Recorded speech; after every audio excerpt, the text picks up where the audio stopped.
Hi, I'm RuthAnn Osborne with Remax Preferred, and today I am very excited because I'm here with Ashley Harmon. Hello. She is a lawyer at Hogarth Hermiston and Severs. Today we're in your Amherstburg location, right? Yes. Yep. On McCready Street. That's correct? On McCurdy On Street. McCurdy Street. We're on McCurdy Street in Amherstburg. Yeah. But it looks like it says McCready. Okay.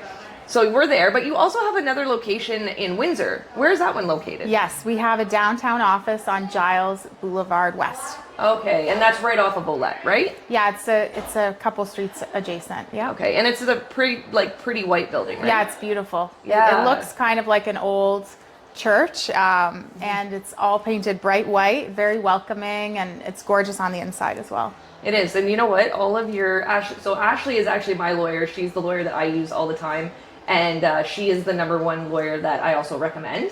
So I get to work with her assistants and everything like that. Yeah. And whether they're here in Amherstburg or they're at your Windsor location, all of your assistants are really awesome. Yeah, that's one of the things we're most proud of is our team. Most of our team members have been here for many years, some even decades. That's not unusual. So we have a really good retention of our staff, and they are some of the most experienced in the business, because it's not just about the lawyer's experience. It's the success of the file, especially in real estate, is very much weighted towards the experience of the clerk who's working on the file as well. And we have great clerks, exceptional. Yeah, absolutely, 100%. That's 100% true. It's not just about the lawyer. I mean, you guys are all great here, but it also has to do with your clerks, and they're awesome. So very cool. So one of the reasons that I'm meeting with Ashley today is because she is awesome with real estate, but one of her niches and one of the things that she is just so good at is estate law. Yes, yeah, that's my passion for sure. I love estate law, and I love helping families plan their estates and also administer estates of family members after they've passed. Yes. So you do a lot of wills then, just kind of getting set up for estates and everything, and you guide along that whole process from making the will to after the sale of the estate, etc., whether that's in the near future or years and years down the road, right? Exactly. Yep. We plan hundreds of estates a year. We store many wills for our clients. We provide free, safe storage of their wills. And then when somebody passes away, we're here to be there for the family and to help them walk through the process and make sure that everything's done as efficiently as it can be done. Yeah, and that's huge, especially when somebody has passed. I mean, on the real estate side, I walk in all the time and I'm dealing with estate sales like this. And I mean, the family, there's so much that's going on. And even if somebody hasn't passed, but they're moving a family member into a nursing home, I mean, just the amount of stuff that has to be done that nobody really sees until you're right in it and in the middle of it. All the paperwork, the phone calls, the lawyers, the real estate agents, and then also anything else that's going on with your family. Like, it's a lot going on. So I mean, one of the things we talked about your clerks and how wonderful they are to deal with, but also dealing with the lawyer who is sensitive to what's going on in your family and sensitive to all the new changes that is happening. Like, that's something that I just love that you personally, as well as your other partners here, all do so well, is that you're just really caring about all of your clients. And, you know, when I'm talking to you on the phone, you're like, this person's so sweet and we got to get this done and we're going to make this happen. And like, that is so awesome, because it is a difficult time, right? Yeah, it is. Well, it doesn't have to be as stressful as it sometimes is. So it is a very difficult time, but the key is like getting the lawyer involved early. And that's why I think you've had a positive experience, because for your clients, you always get them connected with a lawyer early. You spot the issues before it becomes a problem. If you make it to 2 days before closing, before anybody notices that probate's needed or that there's a dispute regarding the estate or the house is in a different name than they thought it was in, then it can be very stressful. And I've seen in my years of practice cases, sometimes they get referred to me shortly before closing where there's some steps that weren't taken and some very stressful things that happened that could have been avoided with earlier intervention of a lawyer. And that's why I provide free estate planning strategy sessions and free probate strategy sessions. So when somebody passes away, before they meet with their realtor to talk about selling the house, they will often book a free appointment with me just to look at it. And I'll tell them if they need to get probate before they consider listing, or if they can just proceed without probate. And I don't charge anything for that appointment, but I give them all the tips that they need in order to move forward. And then it's a lot less stressful. Yes, and you know what? That is the number one key. If you are an executor, or you are in a family where you are going through this process with a parent, or whatever the process may be, that is step number one. So when I'm meeting people, like Ashley said, as soon as it's, hey, this is our situation, I say, have you talked to a probate lawyer? You need to sit down with somebody. And like Ashley said, she does that probate session for free. So there's no charge out of the pocket. And I know, like I said before, there's so much going on, right? And you're hearing so many things, but that is step one.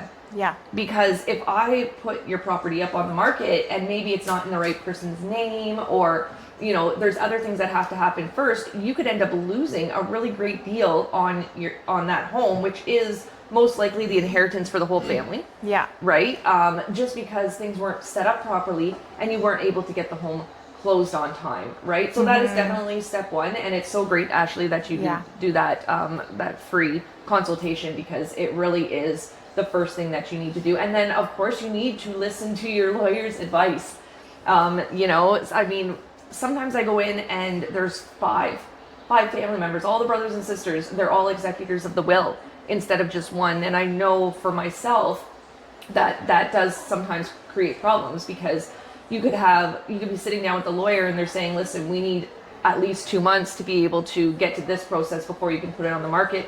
But you have 1 or 2 family members that are saying, no, I want to put it up on the market now, right? So whatever your lawyer is saying is what you need to be doing first off.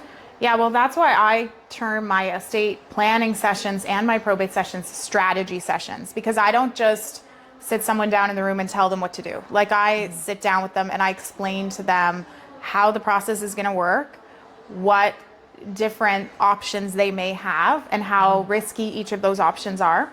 Yeah. And I sometimes give a recommendation of what I would do in their shoes.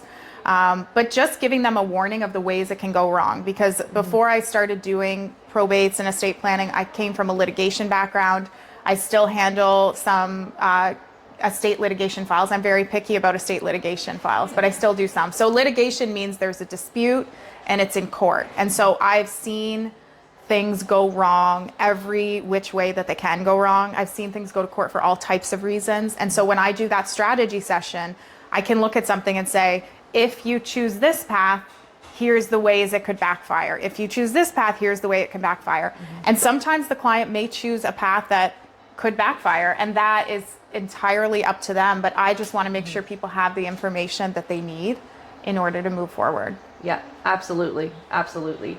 And so the other topic that I kind of wanted to talk about, and we have covered a little bit of this too, is when I hear this kind of more and more, okay, where families are starting that process. So it's earlier on and the family is maybe retiring. So they're not going into a nursing home. They're not, there's nobody who's going to be passing away soon or anything like that, but they are retiring. Maybe they're going to Florida and they have a home and they're choosing to put, say, their daughter on it. We're going to give our son X amount of money from investments or however they have it set up, but our daughter's getting the house. So they put the daughter on the deed of the home. What are your thoughts on doing that? Like, how does that make a difference in the future? Do you think that that's good? And what are some pros and cons with that, doing it that way?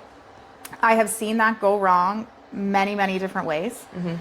But I've also seen circumstances where I've recommended putting somebody's name on a house. There is I could talk for about 2 hours on this topic. You've touched on one of my favorite topics to talk about. But that would be an extensive strategy session. So if that's even crossing your mind, I would highly recommend sitting down with myself or another lawyer who knows about estate planning and talking about the strategy of that. Because I can tell you there are capital gains tax considerations that most people don't think about. Most people are only thinking about probate tax. They're not thinking about capital gains tax. And they end up being penny rich, dollar poor, and blowing a whole bunch of their estate on unnecessary tax. So don't just take advice to be throwing kids' names on houses easily. Like, it's a very serious step to take that you have to consider capital gains tax, you have to consider divorce law, you have to have a lawyer who not only specializes in estate planning, but also knows about trusts, because there could be some trust considerations. Usually I'll recommend talking to your accountant as well to go through those tax considerations, because obviously lawyers can flag a tax issue for you, but they can't give you tax advice, and an accountant can. So yeah, there's bankruptcy considerations. What if you put your kids' names on the house and then they get bankrupt, or they get divorced, or they get sued because of a car accident and their insurance doesn't fully cover the amount of the lawsuit? Like, they could lose that house. So it depends on each person's personal needs. If they're saying to me, I need my daughter to be able to deal with this house while I'm in Florida. Like, I want her to deal with the property taxes and the utilities for me. And maybe when I'm ready to sell it, I want her to meet with the realtor on my behalf. I don't want to be coming back from Florida every time we get an offer on the place. Yeah. I would usually recommend a power of attorney for something like that. Right. So it really depends. What are you trying to do? Are you trying to make your life more convenient? Are you trying to avoid taxes? Are you trying to gift the property? And then based on the answer to that question, we would come up with the best path forward on that. Awesome. Yeah, that's definitely something that I hear more and more people, they're bringing it up in conversations with me, and I'm always saying you need to talk to a lawyer first about that. I know that we did have, I've come quite a few times, and I'm sure that every realtor has, where you come across a property where the family has helped purchase the property. The kids couldn't do it at the time, right? So the parents put their names on it, and then they put the kids on it, and the parents stayed on it, and the kids have been there for 25 years, and now they're moving. Yeah. And there's a lot of stuff with that, tax obligations and things like that can happen as well. So just putting your name or putting your kids on it, or that type of thing, is definitely something that you should always talk to a lawyer about. And because I do estate planning, when I do a lot of real estate deals as well in my practice, and when I'm doing a real estate deal and I see that we're putting names of parents or children on properties at the time the property's purchased, I like to have a sit-down conversation with them about why they're doing it, what's the plan going forward, who's going to be reporting the tax on this property when you eventually dispose of it. And so there's a lot of conversations that should be happening on the front end in order to make sure that there's no problems later down the road when you eventually sell the property. Absolutely. Absolutely. So before we go here, thank you so much. This has been amazing information. Is there anything else that you think estate law-wise, real estate-wise, that would be really helpful to know? Something that you see out there that you'd like to touch on?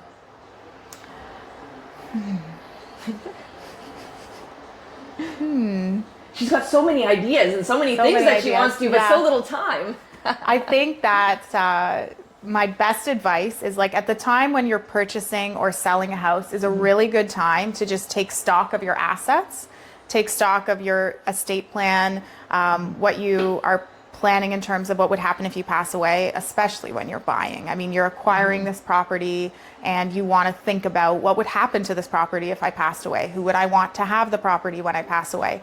And so many lawyers, not just myself, will give this information like for free, for a quick sit-down session to talk about doing your estate plan. If your estate plan that is existing doesn't need any updates, a good lawyer will just be honest with you and say, this looks great. Like, I'm glad you're reassessing it, but it's everything you need it to be. You don't need to be paying to change this in any way. So there's no one-size-fits-all advice. There's no like tidbit I could give that would apply to everybody across the board. Every single family is unique. Every estate plan's unique. Everybody has different tax considerations that apply to them. So I would say, get a lawyer that you can trust and that you can review your estate plan with every 5 years, and just try and keep everything as organized as you can so that you and your family won't have any surprises down the road. Very true. Awesome. Well, thank you so much, Ashley. And if you would like to reach out to Ashley, give her a call at her office. You can also email her, check out her social media. Facebook, Instagram, and TikTok. And if you are looking to buy or sell in this market, give me RuthAnn Osborne a call, 226-782-4493. Thank you. Thanks for having me.